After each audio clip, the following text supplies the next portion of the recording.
నమస్కారం. భారతీయ ఆర్థిక వార్తలు 24 ఆగస్టు ఉదయం 6 గంటల వార్తా సంచికలోకి స్వాగతం.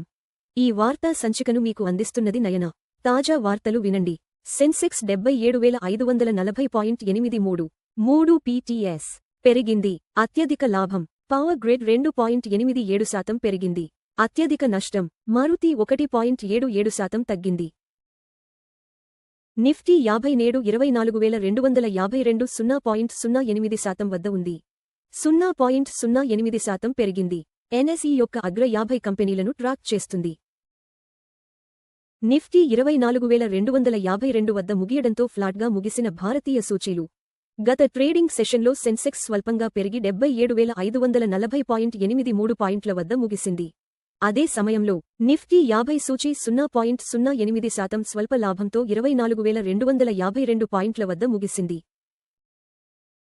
ఆగస్టులో భారతీయ ఈక్విటీల్లోకి 23,544 కోట్ల రూపాయలు పెట్టుబడి పెట్టిన ఎఫ్పిఐలు ఆదాయాల పునరుద్ధరణ మరియు రూపాయి స్థిరత్వం కారణంగా విదేశీ పోర్ట్ఫోలియో ఇన్వెస్టర్లు పిలు ఆగస్టులో భారతీయ ఈక్విటీలలో 23,544 కోట్ల రూపాయలు పెట్టుబడి పెట్టారు. జూన్, మే నెలల్లో భారీ ఉపసంహరణల తర్వాత ఇది బలమైన పునరుద్ధరణను సూచిస్తుంది. అంతర్జాతీయ మార్కెట్లలో తగ్గిన బంగారం మరియు వెండి ధరలు. బంగారం ధర చివరి సెషన్లో 0.32% తగ్గి ప్రతి ట్రాయ్ ఔన్స్కు $4,665 మరియు 40 సెంట్లు వద్ద ముగిసింది. వెండి ధర కూడా 0.70% తగ్గి ప్రతి ట్రాయ్ ఔన్స్కు $69 మరియు 4 సెంట్లు వద్ద ముగిసింది. అంతర్జాతీయ మార్కెట్లో బ్యారెల్కు $86 మరియు 27 సెంట్లు వద్ద ముగిసిన ముడి చమురు ధర. ముడి చమురు ధర గత సెషన్లో 0.91% తగ్గి ప్రతి బ్యారెల్కు $86 మరియు 27 సెంట్లు వద్ద ముగిసింది. పెట్టుబడిదారులు ప్రపంచ సరఫరా గతిశీలత మరియు ఆర్థిక సూచికలను నిరంతరం పర్యవేక్షిస్తున్నారు. క్లౌడ్ మరియు ఏఐ శిక్షణ కార్యక్రమాన్ని ప్రారంభించిన నైపుణ్యాభివృద్ధి మంత్రిత్వ శాఖ. అమెజాన్ నైపుణ్యాభివృద్ధి మంత్రిత్వ శాఖ మరియు అమెజాన్ దేశవ్యాప్తంగా క్లౌడ్ మరియు ఏఐ నైపుణ్య శిక్షణ కార్యక్రమాన్ని ప్రారంభించడానికి భాగస్వామ్యం కుదుర్చుకున్నాయి. ఈ చొరవ ద్వారా 150,000 మంది అభ్యాసకులకు ప్రాథమిక శిక్షణ ఇవ్వాలని లక్ష్యంగా పెట్టుకున్నారు.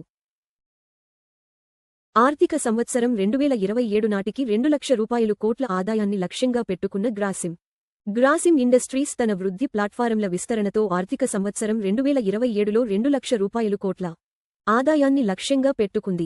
కంపెనీ ఒక ముఖ్యమైన మలుపులో ఉందని చైర్మన్ కుమార్ మంగళం బిర్లా తెలిపారు. 75,000 పైగా జీఎస్టీఏటీ కేసులు దాఖలు. కేవలం 83 మాత్రమే పరిష్కారం. జీఎస్టీ అప్పిలేట్ ట్రిబ్యునల్ జీఎస్టీఏటీ ముందు దాఖలైన 75,155 కేసులలో కేవలం 5,819 మాత్రమే నమోదయ్యాయి. ఇప్పటివరకు కేవలం 83 కేసులు మాత్రమే విజయవంతంగా పరిష్కరించబడ్డాయి.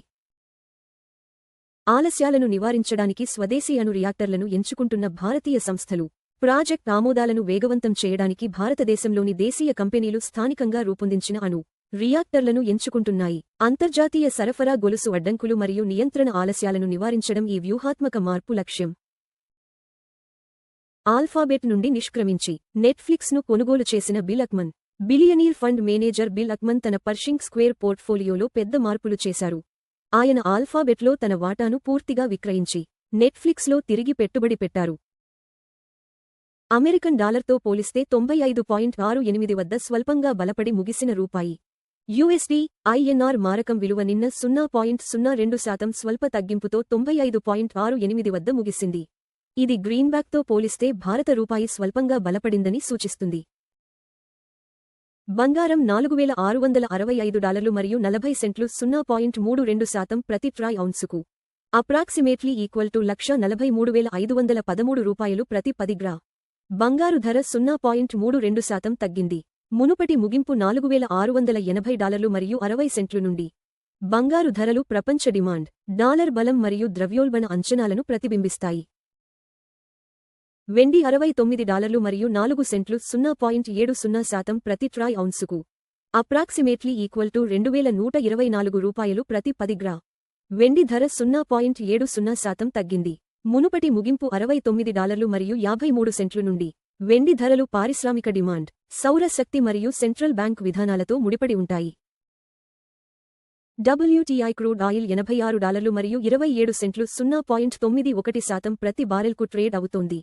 చమురు ధర 0.91% తగ్గింది. మునుపటి ముగింపు $87 మరియు 6 సెంట్లు నుండి. చమురు ధరలు ఇంధన వ్యయాలు, ద్రవ్యోల్బణం మరియు భారతీయ రూపాయిని గణనీయంగా ప్రభావితం చేస్తాయి. $90.680.02 వద్ద భారతీయ రూపాయికి వ్యాపారమవుతోంది. రూపాయి 0.02% బలపడింది. మునుపటి ముగింపు $95.69 నుండి. బలహీనమైన రూపాయి దిగుమతి వ్యయాలను పెంచుతుంది. అయితే ఐటీ మరియు ఫార్మా ఎగుమతిదారులకు ప్రయోజనం చేకూరుస్తుంది. ఎల్పీజీ సిలిండర్ ధరలు, ప్రధాన నగరాలు. చెన్నై $957 మరియు 50 పైసలు, 2906 రూపాయలు. బెంగళూరు $944 మరియు 50 పైసలు, 2821 రూపాయలు. హైదరాబాద్ $994, 2985 రూపాయలు. ఆంధ్రప్రదేశ్ $966 మరియు 50 పైసలు, 2921 రూపాయలు మరియు 50 పైసలు. భారతీయ ఆర్థిక వార్తలు చూసినందుకు ధన్యవాదాలు. ప్రతిరోజు ఉదయం మరియు సాయంత్రం 6 గంటలకు మా వార్తలు చూస్తూ ఉండండి. లైక్, షేర్ మరియు సబ్స్క్రైబ్ చేయండి.